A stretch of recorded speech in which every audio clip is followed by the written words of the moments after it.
Matapos patumbahin ni Janriel Cuadro Alas Casimero sa unang round ang kalabang si Saul Sanchez, ay muli na namang nabuksan ang posibilidad na laban nila ni Naoya the Monster Inoue. Hindi halos pinagpawisan ng 3 Division World Champion sa kanilang 10-rounder super bantamweight fight ni Sanchez, at pinatunayan nga ng angas ng Pinas na may lakas pang natitira sa kanyang mga kamao. Nag-improve ang boxing record ng angas ng Pinas sa 34 wins, 4 defeats, 1 draw with 23 knockouts. Siya din ang unang nagpabagsak sa Mexican-American na si Sanchez. Dahil sa impresibong panalo ay muli na namang umiinit ang posibilidad na laban ni Casimero at ng undisputed super bantamweight champion na si Inoue.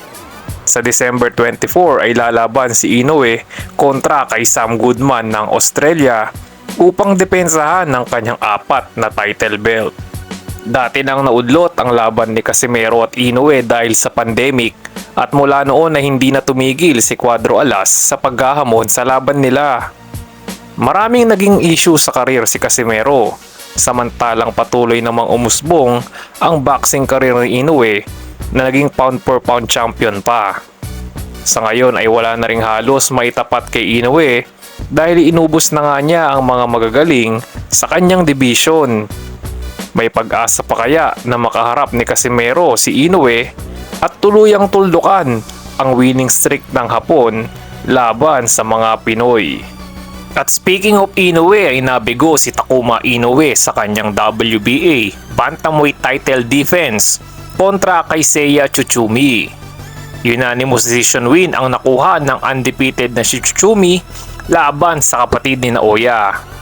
Ito ang ikatlong title defense ni Takuma na hindi nakaporma sa pamemresyur ni Tsutsumi na nanatiling undefeated naman sa record na 12-0 with 2 draws and 8 knockouts.